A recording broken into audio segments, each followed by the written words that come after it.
I promise to pay when I grow up. The words hung in the air like a secret too heavy for a child to carry. The convenience store froze. The hum of the security camera, the flicker of fluorescent lights, the cashier's sharp inhale. Anna, 8 years old, with tangled hair and a baby brother wrapped in a towel, stood perfectly still. Her jeans were ripped at the knees. Her hands, caked with dirt, clutched a single gallon of milk, like it was the last thing anchoring her to the earth. The cashier leaned over the counter, nostrils flaring. "This isn't a daycare. Get out." Anna didn't cry. She just nodded, already turning toward the door, her shoulders curled inward like she'd practiced this 1,000 times. Then, "She's not stealing." A man in a suit stepped forward. Not just any man.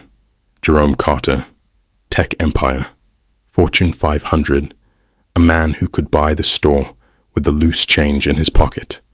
The cashier paled. "Mr. Carter, sir, look at her. She doesn't belong here." Jerome crouched beside Anna, eye level with a child who'd learned too young how to disappear. "What's your name?" "Anna." She didn't look up. "And the baby?" "Elijah. He's one." The baby whimpered, his tiny fists clenched against the cold. Jerome's jaw tightened. He'd negotiated billion-dollar deals, but this, a child's shaky voice, the way her ribs pressed against her stained shirt, this unraveled him. "You walked here in this weather?" Anna nodded. "We ran out of milk. Mama, she screams sometimes. I waited till she slept to sneak out."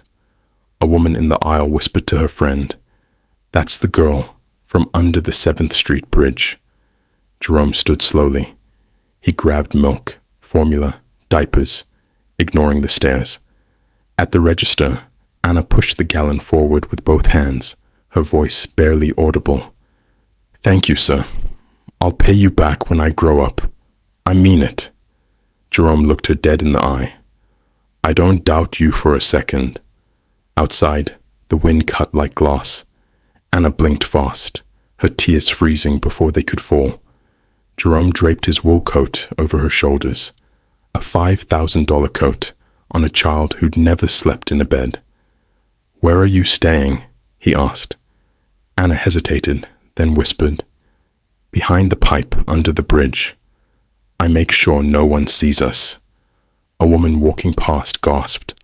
Jerome didn't acknowledge her. He just held out his hand. "Show me." And as they walked toward the overpass, a billionaire in dress shoes and a girl who knew the weight of empty promises, neither of them knew this was the moment everything would change. The bridge smelled like wet concrete and diesel fumes. Anna moved like a ghost between the shopping carts and broken bottles, her brother's breath fogging against her neck. Jerome's shoes crunched over frozen trash, his Italian leather sinking into mud. "Mama?" Anna called softly.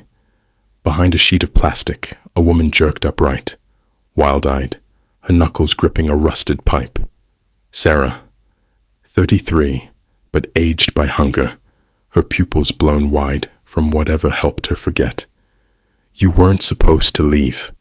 Her voice cracked like a whip. Jerome stayed back, hands raised.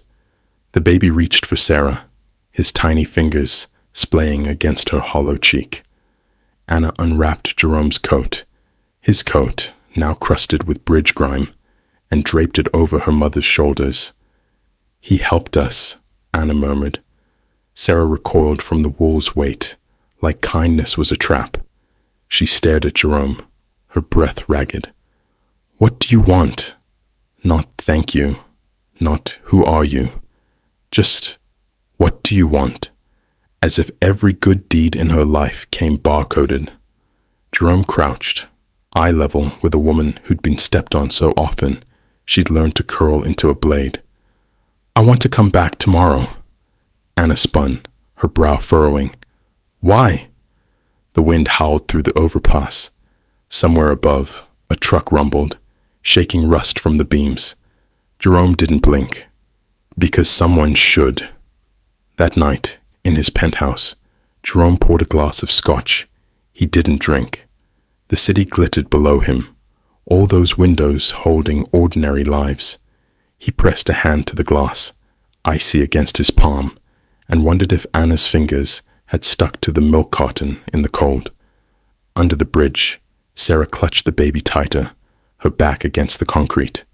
The coat, cashmere, now smeared with motor oil, slid off one shoulder. Anna hummed a lullaby, her voice threading through the dark like a lifeline. Two worlds, one truth. No one had looked at Anna in years. Not really looked. Not until today. The next morning, Jerome returned with a thermos of hot cocoa and a bag of groceries. The bridge was quieter in daylight, just the drip of melting ice, the skitter of rats in the shadows. Anna was already awake, Elijah cradled against her chest. Her eyes lit up when she saw him, but then darted past his shoulder. "Mama's gone." Jerome knelt, pressing the thermos into her hands. "Where?" "Said she'd find medicine for Elijah's cough." Anna's voice was too calm. "That was yesterday." The thermos trembled in her grip. Jerome peeled back the blanket. Elijah's face was flushed, his breaths wheezing. Too fast, too shallow. "We're leaving. Now." Anna didn't argue. She just clutched Elijah tighter as Jerome lifted them both, her legs swinging like broken hinges. His car idled at the curb, heat blasting. "Put your hands on the vents," he ordered. Anna obeyed, her blue-tinged fingers splaying over the warm air. The hospital was 12 minutes away. Jerome made it in 8. A nurse pried Elijah from Anna's arms. "Family only," she said, blocking Jerome. "I'm all he's got," Anna lied smoothly, slipping past. Jerome watched through the glass doors as Anna stood on tiptoes to stroke Elijah's hair, whispering, "I'm here," while monitors beeped a frantic rhythm. His phone buzzed, an alert for a missed board meeting. He silenced it. Then, from the hallway, "Mr. Carter." A social worker held a clipboard.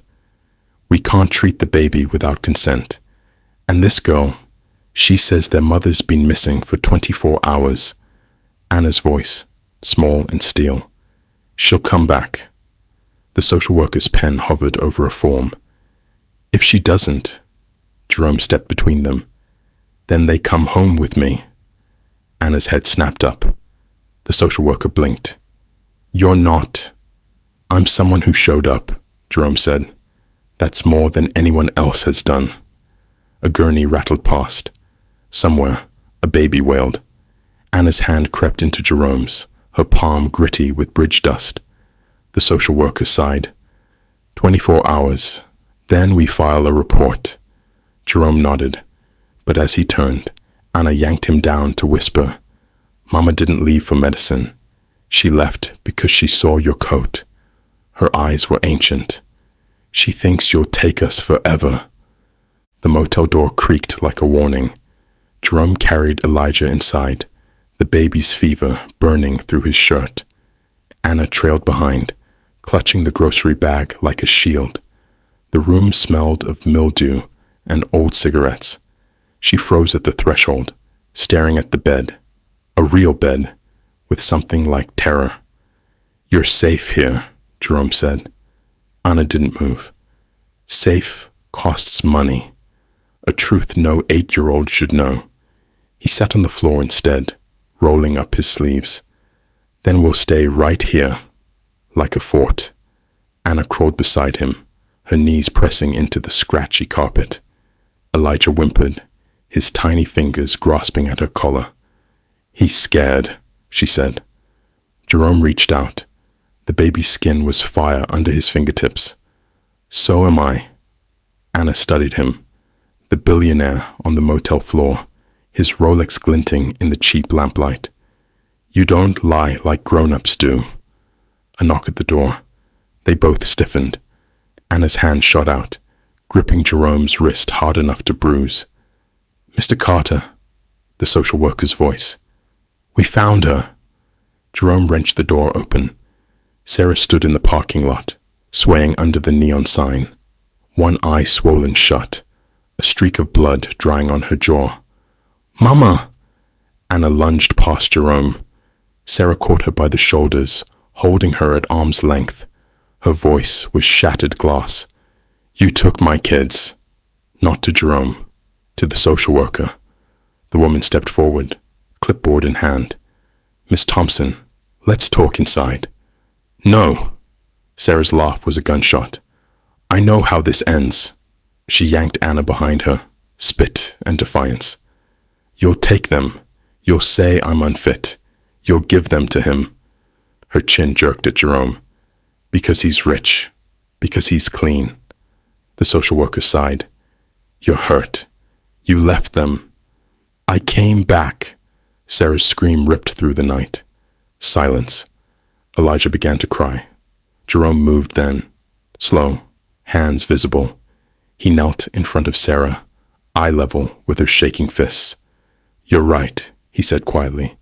"The system's broken, but I'm not here to break it more." Sarah's breath hitched. He reached into his pocket, pulled out a key. "Room 114, under your name, paid for the week." Anna's whisper. "Mama, he gave me his coat." Sarah's fingers unclenched, just slightly. Jerome placed the key on the asphalt between them. "No one's taking anything tonight," the social worker protested. Jerome cut her off with a look. For a long moment, Sarah stared at that key. Then she snatched it up, dragging Anna toward the other room. At the last second, Anna twisted free and sprinted back to Jerome. She threw her arms around his neck, her voice hot against his ear. "She'll say no, but come back tomorrow." Then she was gone, the motel door slamming shut behind her. Jerome stood there in the empty parking lot, the baby's cries fading through the thin walls. The social worker shook her head. "You can't save them, Mr. Carter." He turned toward his car. "Yeah," he said, "but I can show up." The story ends where it began, with a choice. But this time, the cracks in their armor are visible.